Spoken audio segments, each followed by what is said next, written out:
সরকার এই কর্মসূচিতে সর্বাত্মকভাবে অংশগ্রহণ করছে। মাননীয় মুখ্য সচিব মনোজ আগরওয়ালজি তিনি উপস্থিত আছেন, আর তথ্য সংস্কৃতি দপ্তরের সচিব ডক্টর সৌমিত্র মোহন তিনি আপনাদেরকে সম্বোধিত করেছেন এবং আমন্ত্রণ করেছেন। আমাদের এই প্রোগ্রামের বিশেষত্ব যেগুলো আছে সেগুলি কয়েকটি বিন্দু আমি সংক্ষেপে বলছি। প্রথমবার সমস্ত জেলা, মহকুমা, পৌরসভা, ব্লকে রাজ্য সরকারের পক্ষ থেকে 70 লক্ষ জাতীয় পতাকা বিতরণ করা হচ্ছে।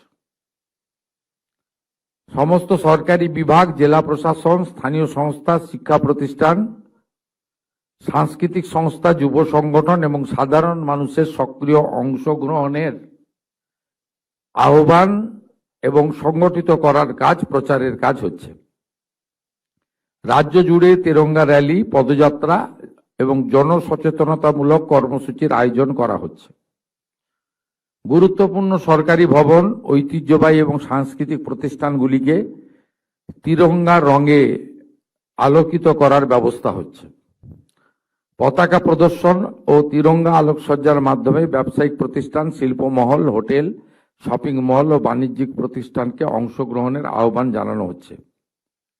দেশাত্মবোধক গান, প্রবন্ধ, কুইজ ও বসে আঁকো প্রতিযোগিতা, সচেতনতামূলক র্যালি, স্বাধীনতা আন্দোলন নিয়ে আলোচনা সহ দেশাত্মবোধক ও সাংস্কৃতিক কর্মসূচির আয়োজন করা হচ্ছে। সংবাদপত্র, electronic media, social media, digital প্ল্যাটফর্মে এ সংক্রান্ত ব্যাপক প্রচার হর ঘর তেরঙ্গা করার ব্যবস্থা হচ্ছে। কেন্দ্রীয়ভাবে পশ্চিমবঙ্গ সরকারের পক্ষ থেকে কলকাতাতে 10ই আগস্ট 2026 দুপুর 3টায় নেতাজি মূর্তির পাদদেশ থেকে বিশাল তেরঙ্গা র্যালির ব্যবস্থা করা হয়েছে, যেখানে সরকারি দপ্তর, রাষ্ট্রবাদী জাতীয়তাবাদী নাগরিক এবং সর্বস্তরের জনগণকে উপস্থিত থাকার জন্য আবেদন করা হচ্ছে আপনাদের মাধ্যমে। এই কর্মসূচিতে আমি সহ আমার মন্ত্রিসভার সমস্ত সদস্যগণ এবং মুখ্য সচিব সহ সমস্ত আধিকারিক বৃন্দ অংশগ্রহণ করছেন।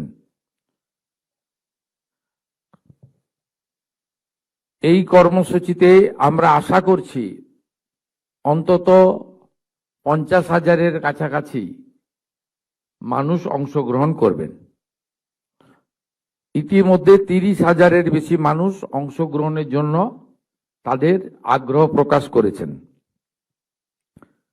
আমাদের 22টা জেলা, কলকাতা পৌরসভা, 7টি পৌর কর্পোরেশন, 46টি মহকুমা, 342টি ব্লক, 121টি পুরসভাতে এই কর্মসূচির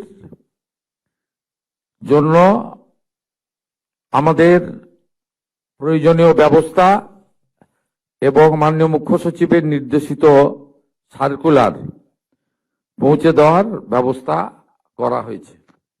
আমি পরিশেষে এই প্রথমবার পশ্চিমবঙ্গ সরকার মাননীয় প্রধানমন্ত্রী এবং কেন্দ্রীয় সরকারের আহ্বানে হর ঘর তেরঙ্গা কর্মসূচিতে অংশগ্রহণের জন্য রাজ্যের সর্বস্তরের মানুষকে দলমত নির্বিশেষে অংশগ্রহণের আবেদন করছি।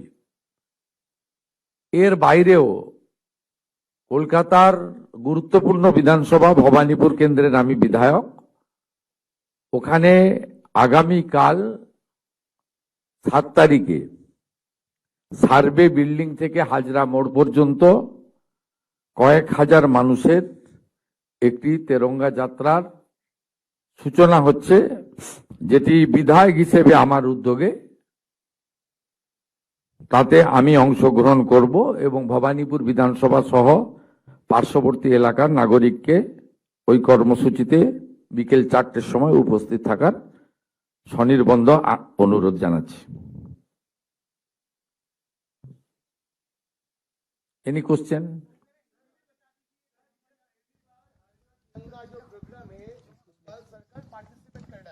तो क्या खासियत रहेगा इस बार?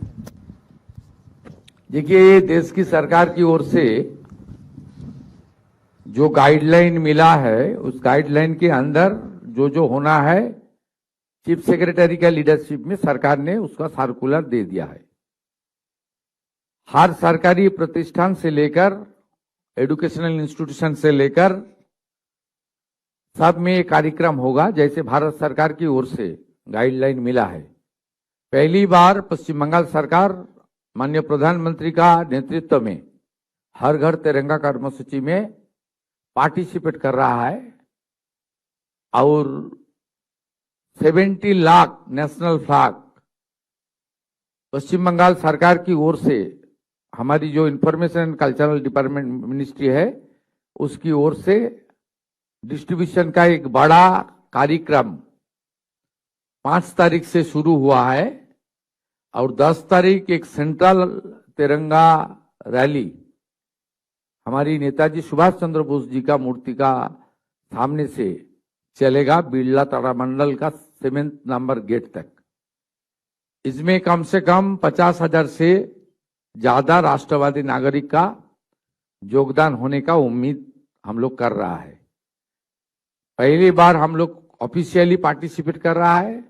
पिछले सरकार क्यों नहीं पार्टिसिपेट किया देश का कार्यक्रम में, ये तो हम लोग को पता नहीं है, वो उसको पूछिए, उसका बारे में मेरा पास कुछ माने उत्तर नहीं है, मेरा जानकारी नहीं है।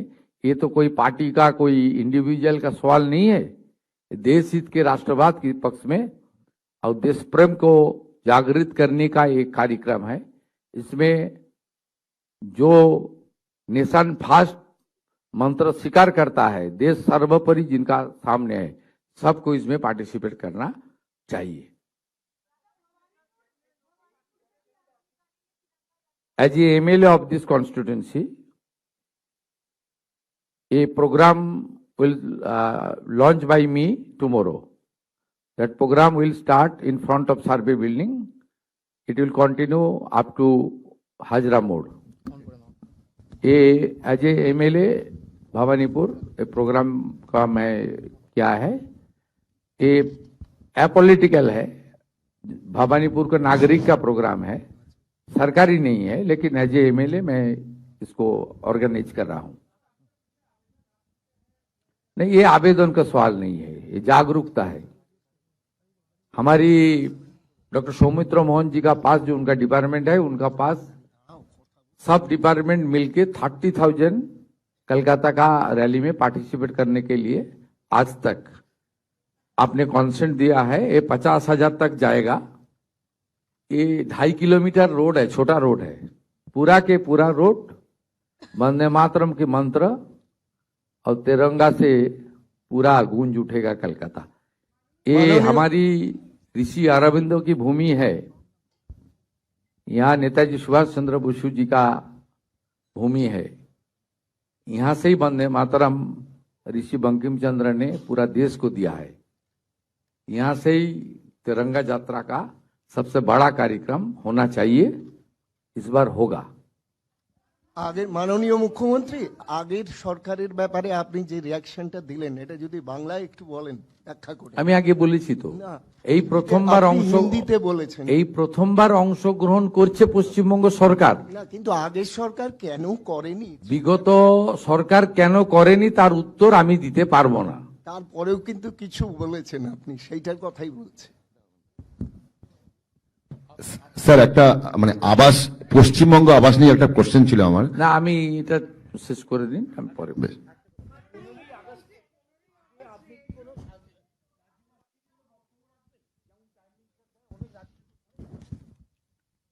আমাদের একটা আকাশবাণী থেকে আমার কাছে একটা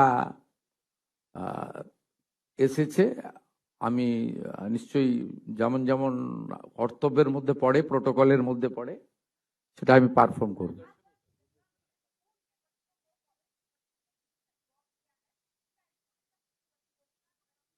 है, डिटेल्स में हम लोग बोला है, कल्चरल प्रोग्राम, ड्राइंग कंपटीशन, राष्ट्रगान, सबके ऊपर होगा। हाँ, डिस्ट्रीब्यूशन चालू हो गया 5 तारीख से। सब जो आपका कोई मीडिया ऑर्गेनाइजेशन का भी जरूरत है तो बोलना, सौमित्र मोहन जी कर देगा। माननीय मुख्यमंत्री, इंडिविजुअल भी जरूरत है तो बोलना, सबको देखना पड़ेगा। हर घर तिरंगा होना ही चाहिए। 15ই আগস্টে কি প্রোগ্রাম আছে যদি একটু বলেন। বলে দেবে ডক্টর সৌমিত্র মোহন। আপাতত 10 তারিখের র্যালি এবং 70 লক্ষ জাতীয় পতাকা বিতরণ, এটাই হচ্ছে আজকের এই প্রেস কনফারেন্সের মূল উদ্দেশ্য।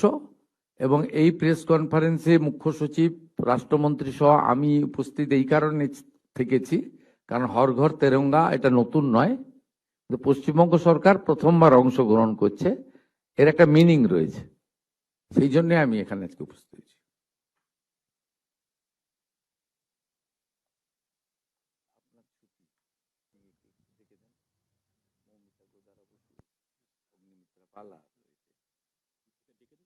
হ্যাঁ, ওরা আছে, পূর্ণিমা বেরিয়ে গেছে। আপনি কাজে চলে যান, অন্নপূর্ণা বলে দিন, ডিটেলসে যেদিন করবো আপনি থাকবেন 10 তারিখ।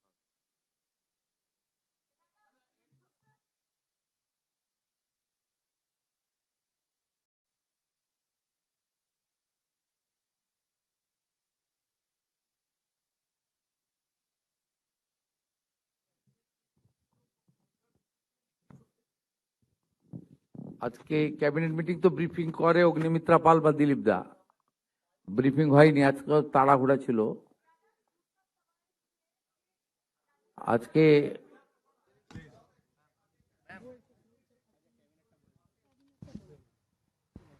ক্যাবিনেট মিটিং এ আপনাদের এই ল্যান্ডের তো ইস্যু ছিল, আমরা কন্টিনিউয়াসলি এনএইচ, বিএসএফ বিভিন্ন ল্যান্ড আমরা দিচ্ছি। তারপরে আমাদের 12 তারিখে একদিনের জন্য একটা অ্যাসেম্বলি সেশন হচ্ছে, Howrah municipal corporation amendment bill, ওখানকার 50টা ওয়ার্ড বেড়ে হচ্ছে 68, আর কলকাতা মিউনিসিপ্যাল অ্যামেন্ডমেন্ট বিল 144টা ওয়ার্ড বেড়ে হচ্ছে 209। এটা 12 তারিখে একদিনের একটা অ্যাসেম্বলি সেশন করতে হচ্ছে এর জন্য। এটা ছিল প্রধানমন্ত্রী মাতৃবন্দনার সাথে সাথে আরো অ্যাডিশনাল টাকা দিয়ে, যেটা আমাদের 21,000 টাকা আমাদের প্রসূতি মায়েদের দেওয়ার বিষয় ছিল, সেটাও আজকে ছিল। আর অন্যান্য বেশ কিছু বিষয় ছিল, পশ্চিমবঙ্গ এই বাংলার বাড়ির নাম পশ্চিমবঙ্গ আবাস, এই ইম্পর্টেন্ট বেশ কিছু ইস্যু ছিল। হ্যাঁ হ্যাঁ, আন্ডার প্রসেস আছে। আমরা আজকে কিছু করেছি, 19 তারিখে আরো কিছু করব। আমরা উইদিন 1 মান্থ অনেক বড় সংখ্যায় শিল্পের জমি হ্যান্ড ওভার করবো, একটা ছোট ইভেন্ট করে করব, আপনারা থাকবেন, আপনাদের সামনেই করব। We are working. বাংলা শেষ করতে দেন। হ্যাঁ হ্যাঁ, কোথায়? 8 তারিখে? না, আমার জানা নেই।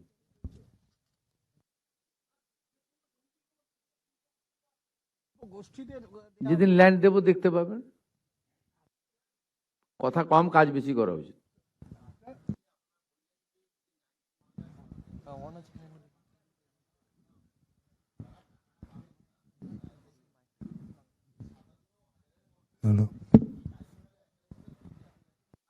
ট্রাইব্যুনাল অ্যাপ্লাই করলে পাবে, ট্রাইব্যুনাল অ্যাপ্লাই করেনি।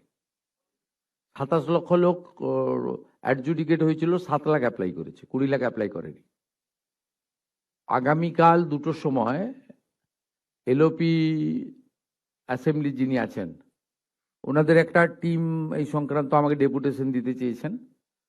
আমি তো আগের মুখ্যমন্ত্রীর মতো নয় যে এমএলএ এমপি আসে সচিবালয়ে দেখা করি, ওদের কালকে আমি 10 জনের একটা টিমকে আমি ইনভাইট করেছি, ওরা কি বলে শুনি। আমি তো ডাটা সবার সামনে রেখেছি, আমার ইস্যু নয়, ইস্যুটা হচ্ছে ট্রাইব্যুনাল কোর্টের ইস্যু। 27 লক্ষের মধ্যে 7 লাখ ট্রাইব্যুনালে আপিল করেছে, 7 লক্ষ আন্ডার কনসিডারেশন আছে। আমরা বরাবরই বলেছি সিএএ এবং অ্যাডজুডিকেটে ট্রাইব্যুনালে আপিল লোকেদেরকে আমরা কোথাও কোনো স্কিম থেকে বঞ্চিত করছি না। সে অন্নপূর্ণা হোক, বিকশিত ভারত হোক, আয়ুষ্মান ভারত হোক, প্রধানমন্ত্রী মুখ্যমন্ত্রী স্বাস্থ্য বীমা হোক, কোথাও থেকে বঞ্চিত করছি না, কিন্তু যে ভোটার হিসেবে ক্লেমই করেনি, আপনি যদি নিজেকে ভারতীয় হিসেবে ক্লেম না করেন, আপনাকে কি করে আমি ভারতবর্ষের সরকারের করের টাকা আপনাকে দিব? কেন দেব? আপনি যদি আমার এখানে থাকতেন দিতে পারতেন নাকি? এটা বেআইনি কাজ।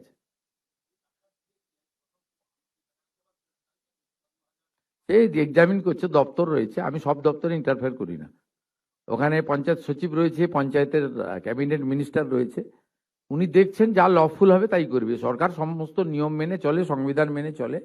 এখানে ব্যক্তিকেন্দ্রিক সরকার নয়, সবাই মিলে কালেকটিভ ডিসিশন হয় এবং আমাদের সব জিনিস আমরা আইন মেনে চলি। একটা হচ্ছে যে 7 লক্ষ, এটাই বলছি, 7 লক্ষ মানুষ আবেদন করেছেন, 20 লক্ষ আবেদন করেননি। কমিশন তারা একটা আবেদন করেছিল, এই সংখ্যাটা একটু বলে দেবেন? মোট 34 লক্ষ মানুষের মধ্যে না, আমি ও সংখ্যায় যাব না, ওটা তো ইলেকশন কমিশনের কাজ, ট্রাইব্যুনাল জাজরা করছে। সোফার মাই ইনফরমেশন 27 লাখ অ্যাডজুডিকেটের মধ্যে 7 লাখ অ্যাপ্লাই করেছে ট্রাইব্যুনালে। আমরা ট্রাইব্যুনালে অ্যাপ্লিকেন্ট এবং সিএ তে যারা অ্যাপ্লিকেন্ট 2,30,000 সিএ তে অ্যাপ্লাই করেছে, 23,000 সার্টিফিকেট পেয়েছে, বাকি 2,07,000 আন্ডার কনসিডারেশন আছে। এই 7 লাখ আর সিএ তে 2,07,000 এদের সমস্ত সোশ্যাল বেনিফিটকে কন্টিনিউ করার জন্য বলেছে, রেশন থেকে শুরু করে সবকিছু। যতক্ষণ না ডিসিশন হচ্ছে অ্যাকসেপ্ট বা রিজেক্ট, আমরা সরকার তাদেরকে আন্ডার কনসিডারেশন রাখবো। এটা দুটো ক্যাটাগরি আছে, ট্রাইব্যুনাল আর সিএ। তো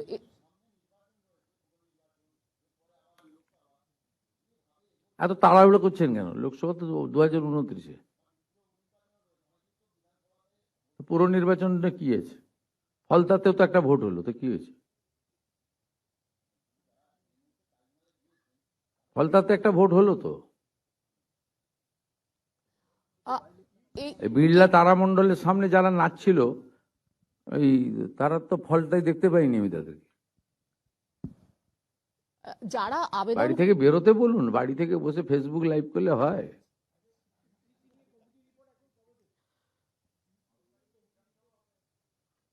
বলে দিয়েছি আমি। বলছি যে যারা আবেদন করতে পারলো না তারা কি কোথাও গিয়ে অনলাইন বলে আবেদন করতে পারলো না? কারণ জেলায় বহু মানুষ যাচ্ছেন, তাদের বক্তব্য ইআরওরা নিচ্ছেন না, বা এসডিও যারা রয়েছেন তারা নিচ্ছেন আমি না। বলতে পারবো না। Talk to election commissioner, CEO mister madam Neelam Meena. আর এটা তো কোর্ট করছে, talk to them. Supreme court বলেছে, কলকাতা হাইকোর্ট বানিয়ে দিয়েছে। আপনি talk to them, it's not my subject. Thank you. আমার লিমিটেশন জানি, আমি আমি তার বাইরে যাব না। মেরা বাত হ্যায়। আপনারা অনেকেই আর কিছু আছে চিন্তা, অনেকে চিন্তিত আছেন, অনেক কিছু আছে প্রশ্ন।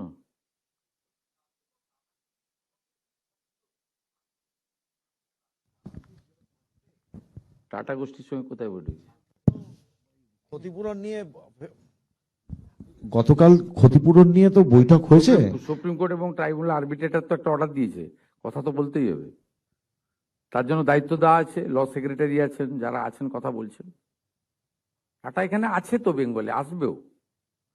আপনার চিন্তার কোনো কারণ নেই, পরিবেশ তৈরি হয়ে গেছে। বাংলা নামের জন্য অ্যাপ্লাই করা হয়েছিল,